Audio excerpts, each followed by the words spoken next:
Intersectionality, a word coined by Kimberly Crenshaw in 1989 to describe when social justice issues overlap, allowing people from different backgrounds to more accurately describe the way they encounter the world. It's the most apt word to describe today's episode. As a transracial adoptee who is Black and adopted by white parents, I cannot talk about my adoption without also talking about race, class, disability, and culture because they are all inextricably tied together. I'll never forget the day I met my birth father's side of my family. I was 26 and had just flown across the country from Seattle, Washington, to where I was born, in Chattanooga, Tennessee. And to catch them up on my last 26 years of life, I shared facts with them about my upbringing. I told them about how I played piano, played collegiate basketball, got married young, worked nights at a jazz club, and then I casually said, "But I don't think I'll ever be able to pay off my student loan debt." And suddenly I saw blank faces from my birth family members, and I quickly realized that I'd stepped into what felt like a trap. I had grown up in a white middle-class family believing that college education was a given. But their blank stares catapulted me back into their reality, which was that college education was not a given, and that the opportunity to go into debt for college was a privilege that I'd taken for granted. Intersectionality in a nutshell.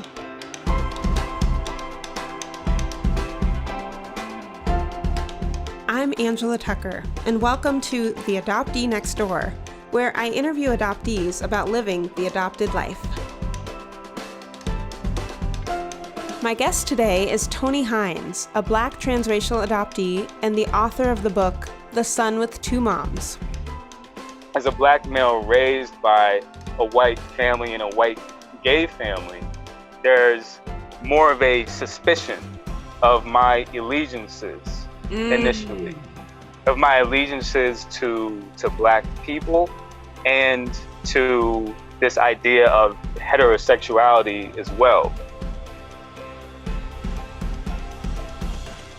I can relate to Tony in certain ways, being Black, being adopted by white people, but he had the additional intersections of gender, having lesbian moms during a time when same-sex marriage was still illegal, and the general suspicion among his peers about his allegiance to heterosexuality. Here's my conversation with Tony. I mean, like you said, I'm the only Black male adoptee with two white moms that I've met still.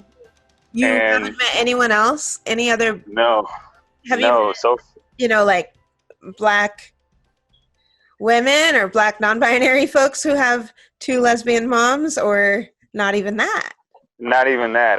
I will say that I have met a lot of kids, a lot of Black children from the ages of 0 to 15, 16 who are Black males that have two white moms, for instance. So I know that the generation after me, that where I am going to multiply in number for sure in that way.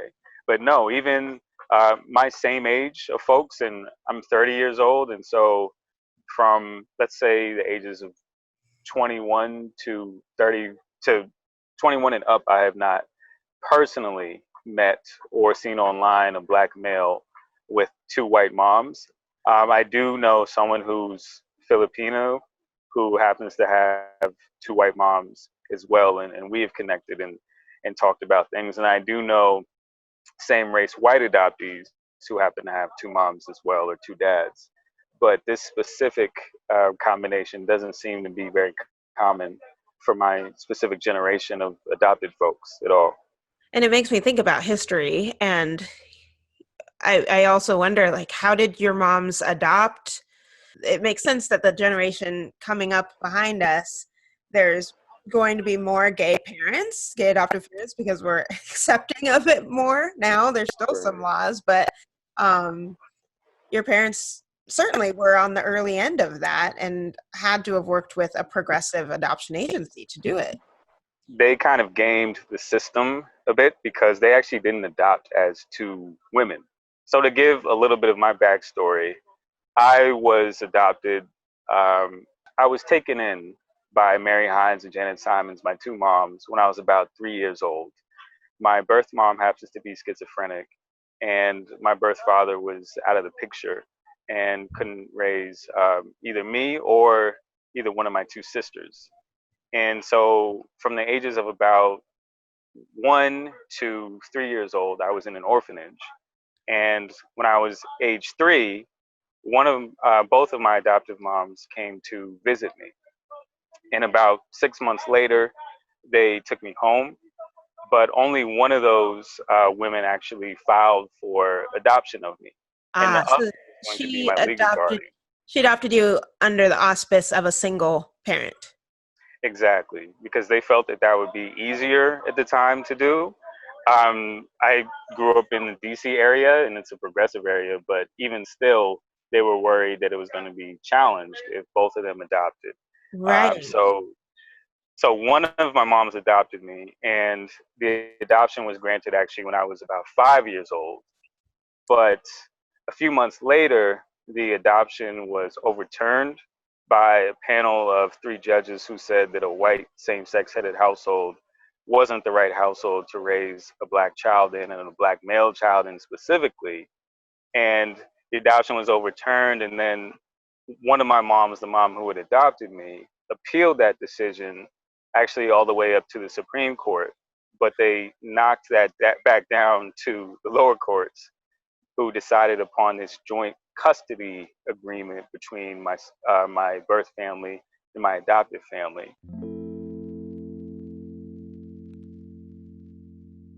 Okay, to give this some context in time, you're 30, so you were born in 1990, I'm guessing? 1989. 1989, Yeah. and you were adopted then in 94. Yes. And then, Yes. but that's around the time when the judge came in and said, actually, hold on. The courts decided to treat it kind of like a divorced parents' custody agreement between your adoptive parents and your birth parents. Yes, you can say that. Definitely. Oh, wow. And was that consistent with what you were doing? Were you going to your birth parents' house on the weekend? Honestly, Angela, I don't really remember too much about interacting with my birth family before the decision, because the interactions that I had with them kind of meld together from the ages of probably 4 to 7 or 8. I Yeah. do know that I went over there sometimes, but there was definitely bad blood between my birth family and my adoptive family. Our social worker was actually feeding misinformation to my birth family and telling them that if you allow this adoption to go through or to stand, then you will not see Tony again, and he will be raised in a household with two white people, and he won't know what it is to be black, to be a black man, to be a black person, and this is Wow. dangerous. So these are the ways that you can go about challenging this specific decision. So I do know that I was interacting with my birth family some, but there was already kind of an awkwardness there between the two Yes. families. Yes, and not to mention just an instability for you in your life in general, not having total permanency yet. You know, those are a lot of the memories that we sometimes choose to block out or repress so much so that we truly don't remember. So there was all of that going on for you. For sure, for sure. And it was definitely a time for me where, the adoptees always have this these dueling loyalties between the adoptive family and the birth family. It's this space in between. Which family should I be loyal to? And I feel like for most of us, for those of us who have had who skew more on the positive side, there's not a absolute positive and an absolute negative necessarily. But in my particular case, I do feel that my moms were a positive force in my life, and my experience um, in their household for the most part was a positive one. So at the same time, I was holding these two things, like, should I be loyal to them or should I go back and live with my birth family because they're my birth family? But to me, even at that young age, my adoptive parents were the only parents that I could really remember taking care of me. And Yes. my home was my home. My adoptive home wasn't my adoptive home. It was my home. It was your home. And Yes. so I wanted to stay there. And so when I was, I think, 6 or 7 years old, I told, when all of this challenge stuff was going on with the case, I told the judge that I wanted to stay with my adoptive family and that I wanted to live there. And that's what impacted the decision as well. But it was Wow. definitely a decision that, moving forward, definitely left me with some guilt as I grew older, because it was this feeling of, you chose one family over another family as Yes. well. Wow. And so have you reconciled that guilt, or where does that live within your mind and body? Angela, I don't know. I don't know. I would like to say that I don't really feel it um, anymore in regard to that. I don't feel as though I did anything wrong. I I feel like I did the best that I could given my situation. Right. And you would have And been about 7 years old at that time, I think. yeah, yes, I would. Exactly. I was 7 years old when I made that decision. So I also try to remember that, you were a 7-year-old child, but, as a 13-year-old child, I think I would have made the same decision as a 9-year-old, 18-year-old, Yes. etc. Yes.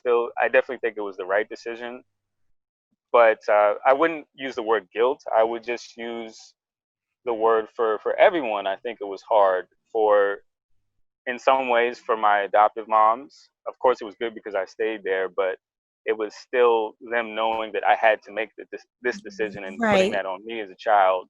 And then for my birth family, it was difficult as well, because now my last name is Hynes. My name was Jones prior to that. And even to this day, just last December, one of my relatives, birth relatives, addressed a letter to me, Tony Jones, instead of Tony Yeah. Hynes. Yes. And so even almost 25 years later, that still happens. And so I wouldn't say that guilt is necessarily present there, but there's definitely a shared sense of loss that I and those other parties, I think, feel for sure.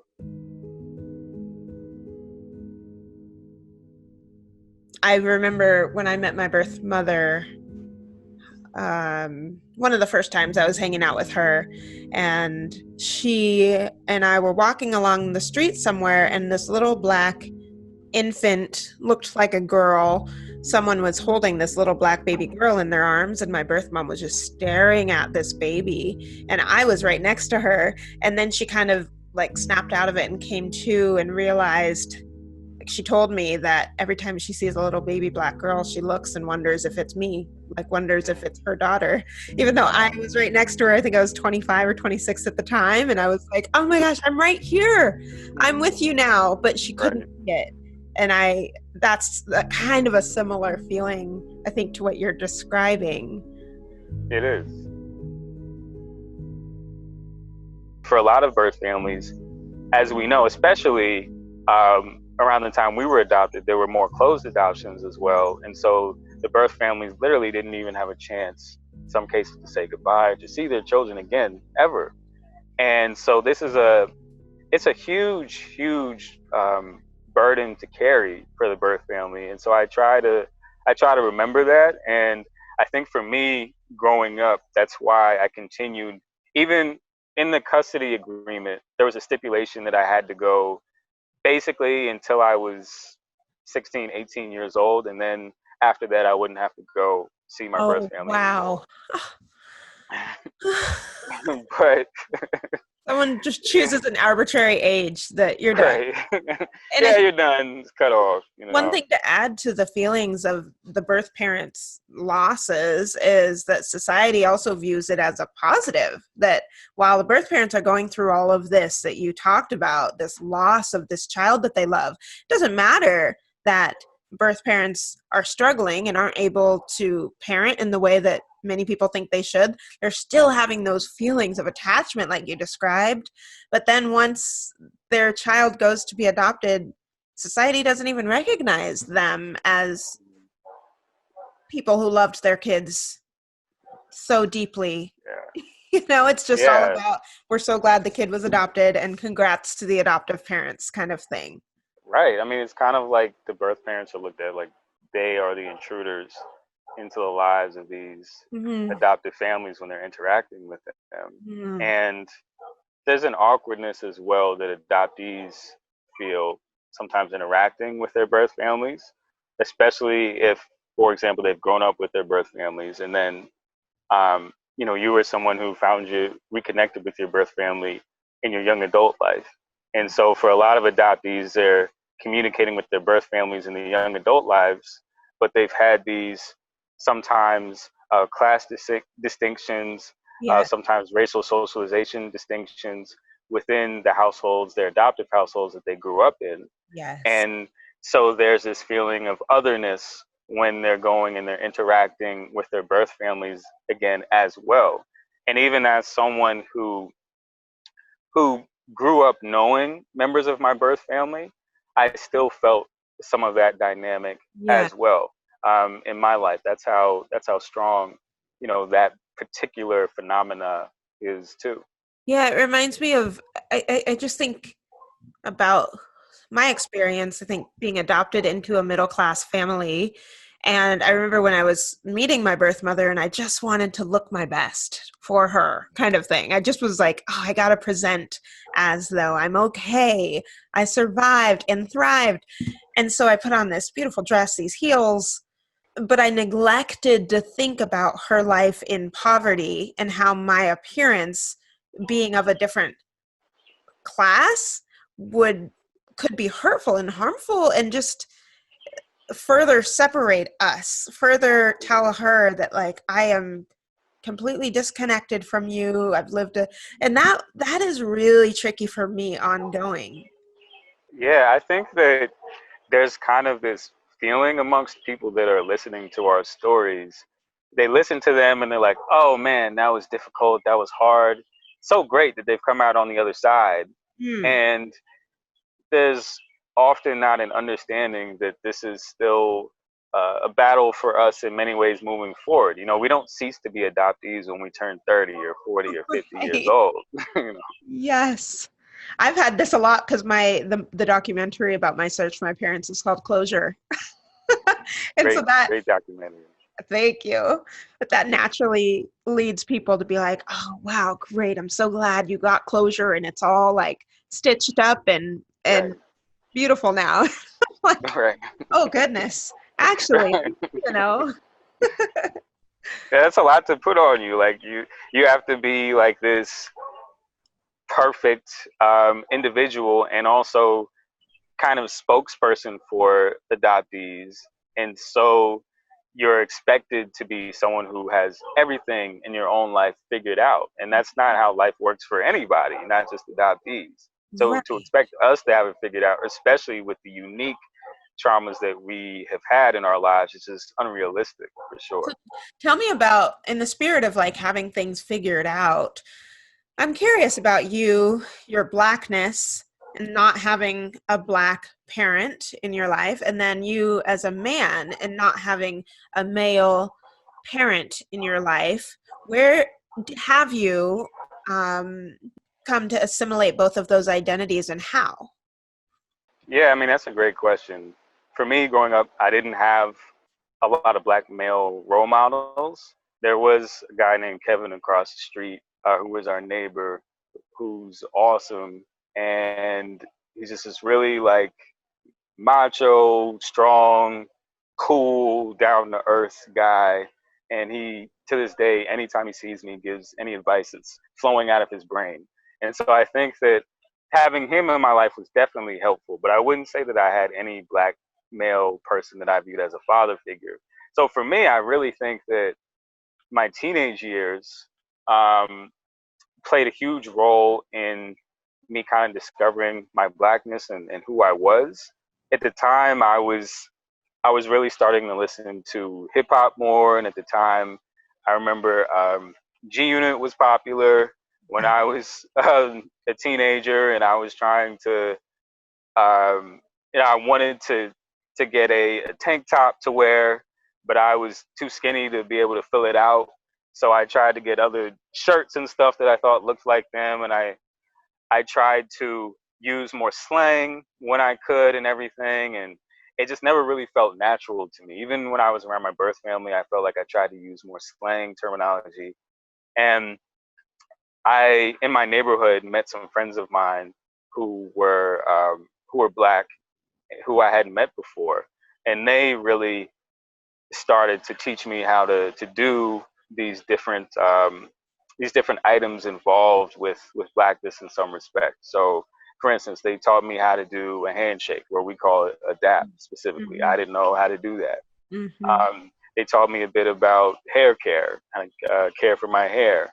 They taught me a bit about old school '80s R&B records as well. And so I had that, but I still felt like, I'm not really fully accepted in the blackness in the way that Yeah. I I feel mean, my friends are. sounds like you were kind of like trying it on, like almost like it was an outfit. Like, let's try this on. Let's try out this slang in this setting, and then let's go back to this setting and kind of code switch back. Did it feel like your neighbor across the street, Kevin, who you said was just kind of pulling stuff out of his head to teach you, and then this group of black friends, did it feel like they were teaching you out of pity, or were they teaching you because they knew you had two white moms? Or did it feel like, no, this was just a discussion that we were having in a group and everyone was kind of partaking? It definitely felt like they were teaching me because I had white parents. I mean, and they wanted to help me out. They didn't want me out in the world um, looking awkward in my own skin as they viewed it to be. And so they tried to impart these things.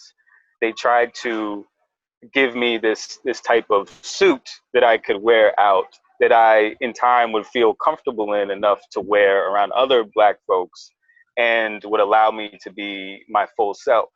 But I really learned later on, and I would say this was probably my college years, to embrace all of who I was, both as someone who came from a white adoptive household and someone who's black. I've always been very interested in civil rights issues and black civil rights issues. I've always been very interested in black historical figures. Even when I was younger, I was reading books on Sojourner Truth and Jackie Robinson and Frederick Douglass, and I had a Negro Leagues baseball hat that I used to wear all the time as a kid. But I didn't see there's a distinction between learning and knowing the history and these different racial socialization patterns that go along with the knowing handshakes and foods and music. Those are two different things. Yes. And because I had the books at home, but I wasn't getting the food. I wasn't getting the experiences with other black people in the home. So I'm not going to have the same childhood experiences that a lot of other black Americans may have talked about having, for example. Yeah. But that doesn't mean that I have to take myself out of blackness. There's being black is not a monolith, and there's not one way to do it. And I see myself as someone who's black first and foremost, but is also kind of a bicultural individual as well. And that's kind of how I view myself and my place in the world now.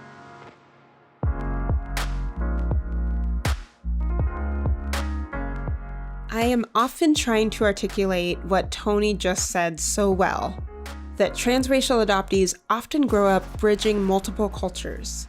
Some adoptees say that they feel like they have their feet in two worlds, the culture of their adoptive family and the culture of their biological family. But for Black adoptees, it can take a bit of time and exposure for us to truly understand that there's no one Black culture. Black people are not a monolith, and the Black experience is not a cookie cutter.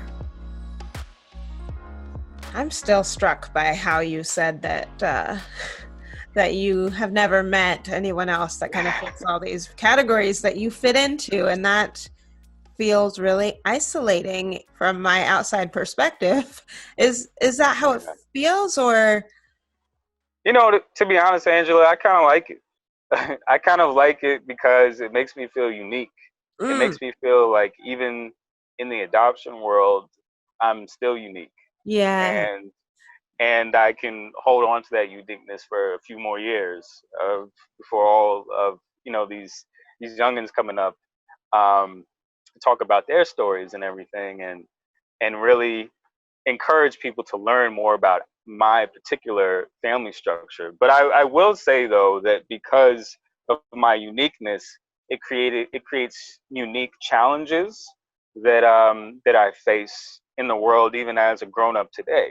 So in my in my life, I have to, even if I'm dating someone, if I have a romantic partner, I have to think about, if I'm dating someone who happens to be black, will they accept me for who I am as a black man who's grown up with two white people, but will they also accept my two moms as well who are gay? Yeah. And So is you their family have going to to like, accept? you need a Tinder that like has a box like can't be homophobic and can't be racist. Right, right. That's perfect. That would be perfect. Because it is a lot. I mean, for not for me, but I understand for someone else why it would seem like a lot, because I haven't met anybody like myself, and they definitely haven't met anybody like myself either. And so it's this kind of explaining who you are, and also understanding that other people are not honestly going to quote get you all the way, and that part is um, I would say it's a feeling of isolation, but it's kind of, for me, I'm lactose intolerant. I've never eaten ice. I mean, I've eaten ice cream, but I don't really eat it. Yeah. And everybody tells me how great ice cream is, and I'm Yeah. like, I get what you're saying, but since I've never really experienced ice cream, I don't really miss ice cream. Yeah. I And get you. that's Yeah. kind of how I feel about my experience being a black man with two white moms in this feeling Basically, of isolation. you don't know any other way, Yeah, essentially. yeah.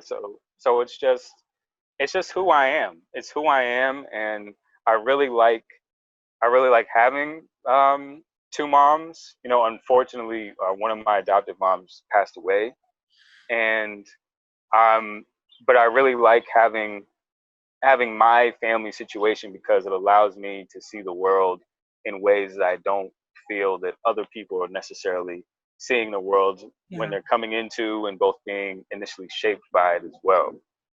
Something that I've often thought is the people who I think understand all the nuance and complexity of what it takes to be an adoptive parent. I feel like the people who rise to that challenge and are best equipped are people who've also either experienced great trauma, Mhm. and specifically related to family sort of relation trauma, or they've experienced oppression in their lives too.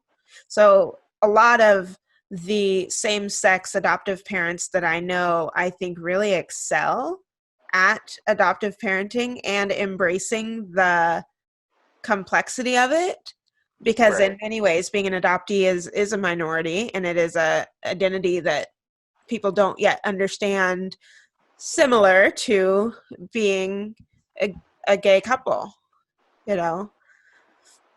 Yeah, I definitely feel that as well. And my mom's definitely had both of those scenarios play out in their own lives. One of my moms was Catholic and got kicked out of the Catholic Church when she came out, and also had just a really tumultuous family history herself. And my other mom came from a working class family, and one of her parents was racist, and her sister, she feels, is honestly prejudice, and so she's kind of had a strained relationship with her sister.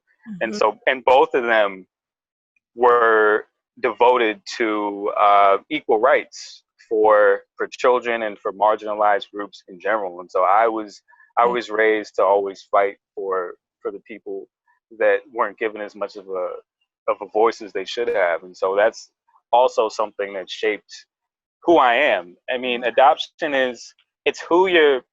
I think a lot of times we think of adoptees and interracial adoptees as people who are kind of shaped by the racial identities of their parents, or in my situation, by the sexual um, orientation of their parents as well.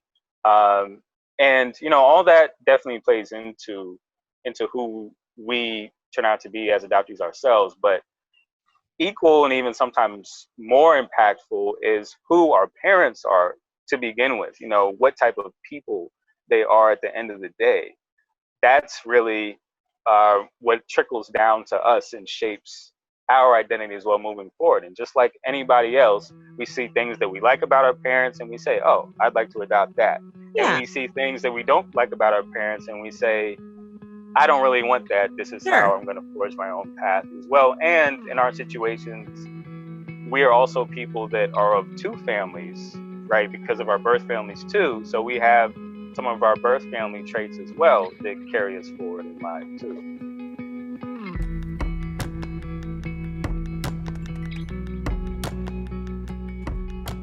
I would like to say that as a Black man specifically with two white moms, there's a history of race in the United States that goes along with people viewing individuals such as myself as more white and in some cases more effeminate as well. I think that, a lot of times people and Black women sometimes will ask me, they'll say, why are Black men homophobic? And I say, well, Black men aren't really homophobic. But then they say, well, what about the language used in hip hop music? And, look at what happened with Dwayne Wade and his daughter and how they won't accept her and everything. Look at how they pounce on what it means to be gay and everything. And I say, I definitely hear you. And I feel that feeling comes in large part as well from slavery. Because during slavery, you had Black men who were ripped away from their families and Black women who were ripped away from their families in a literal sense. And you had Black men who were emasculated by having sometimes the slave owner rape their wives in front of them. Yeah. And demean them in front of their wives by whipping them, et cetera, et cetera. And then after slavery, you had Jim Crow laws, and you had disenfranchisement, and you had, polling taxes, and then you had mass incarceration. And so you had all these different mechanisms to keep Black males apart and out of the home, and without their children and without their wives, without their partners to begin with. And so, what do Black men do to counter that? Because they can't have these specific markers of what it means to be, quote, masculine, right? They take on these other markers of what it means to be masculine, being tough, being people that are seen as cool, being unflappable, being people that sleep with women and are over sexualized and sometimes feed into the narrative of being over sexualized as well. And also, what does it mean for some people to be non-masculine? To some people, it means to be non-masculine is akin to being a gay male as well. It's the antithesis of masculine to some males, because they feel as though my Blackness and myself, my masculinity, is being informed by me being able to interact and in a romantic way with women, because I've been denied the head of the household ship. I've been denied the breadwinner ship in these other ways. So this is the way that I'm going to do it. And if you're a Black male and you don't prescribe to that, then in some way then you were looked at as negative and against us. Yeah. And so I say all that to say that as a Black male raised by a white family and a white gay family, there's definitely, I feel like, a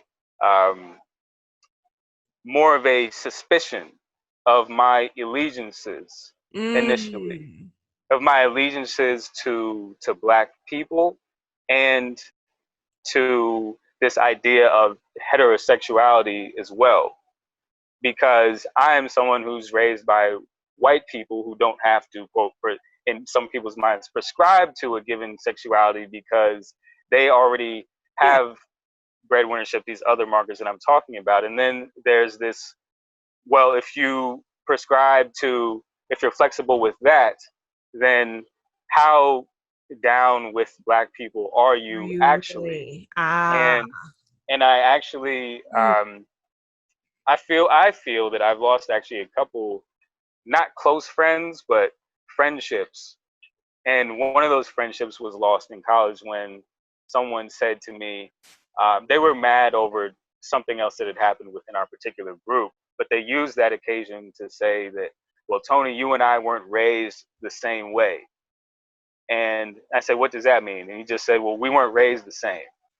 And this was someone who happened to be a devout Christian Black man.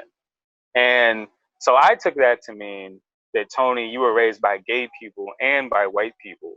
Therefore, your values and your interests don't align with my idea of Blackness. And so Ah. that's also why I say that, we need to get out of this monolithic thinking of what it means to be Black in Be society. Black. Yeah. There are gay Black men I know who are some of the most masculine, strongest, good people that you will ever meet in your life. And it's important to think about all the different ways to be just a good person in general and what that means. And so, I mean, that's also what I would add to.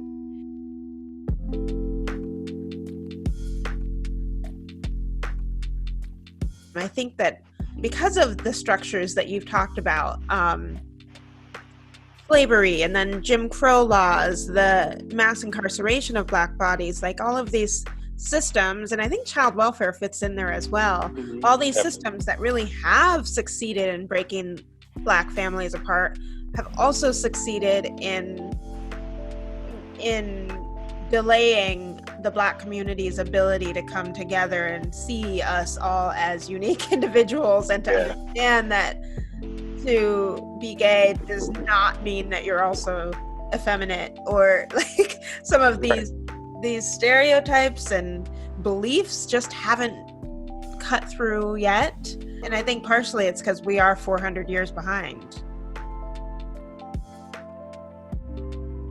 Yeah, we are. We did not have the head start. We had the opposite, complete oppression. And so it even becomes hard, because then you have people that say, well, that was 400 years ago. And you say, well, no, actually 50 years ago, we didn't have rights in places. 60 years ago, we didn't. And I mean, I even think like 5 years ago, and maybe even 2 years ago, that when I think about men, which is where you started this conversation, talking about kind of the lack of father figures of Black men, or Black men being able to continually be part of their family for whatever reason, structurally, that still happens in child welfare. That I know that birth fathers have way less rights to keep their children than birth mothers do. And birth mothers, it's often a struggle to try to keep your children and not have them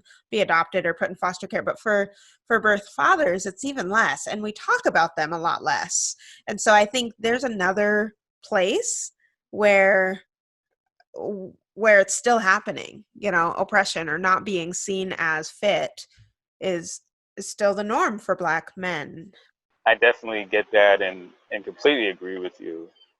And I really appreciate Black women for all that they do to stand up for our bodies, and to stand up for their own bodies at the same time.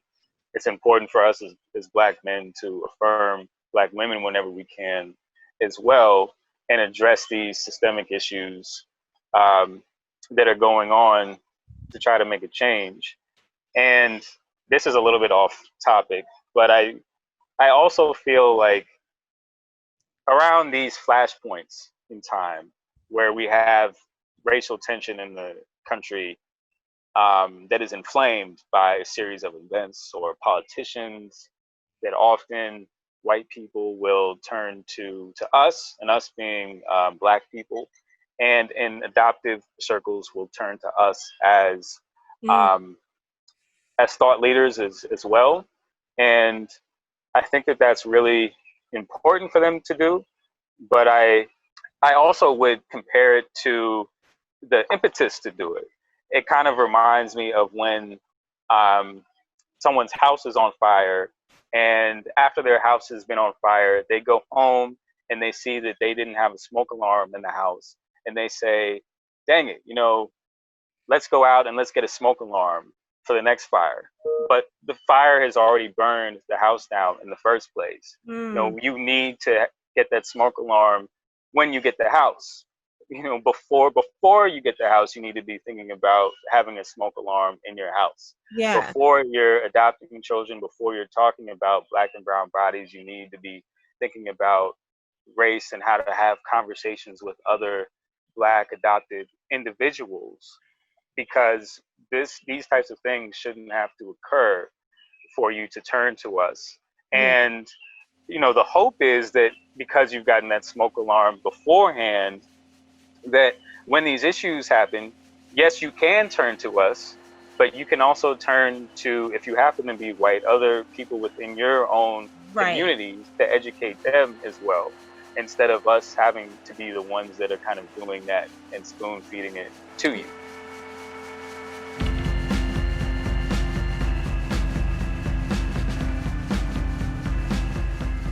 I want to thank Tony Hynes for sharing his story with me today. And Tony wrote about his experiences in his memoir, The Son with Two Moms, which you can find on Amazon. After we stopped recording, Tony shared with me why he prefers the term interracial instead of transracial to describe his adoption. He told me that white parents originally envisioned the word transracial aligning with their hopes for a post-racial society, and that they hoped that their transracial family would show others that love, more than the race of their children, mattered most. This is what then fed into the colorblind parenting strategy that has since been deemed a microaggression. And this is why I love having conversations with other adoptees. Our experiences are so varied, and no two outlooks are the same. If you liked this episode, subscribe wherever you get your podcasts. Leave a review, rate it, and share it with your friends and family. Once again, I'm Angela Tucker. You can follow me on Instagram at AngieAdoptee, Twitter or Facebook at The Adopted Life, or check out my website at angelatucker.com. This episode was edited by my husband, Brian Tucker. The music is courtesy of Marmoset and Artlist. Thanks for listening, and I hope to see you next week on The Adoptee Next Door.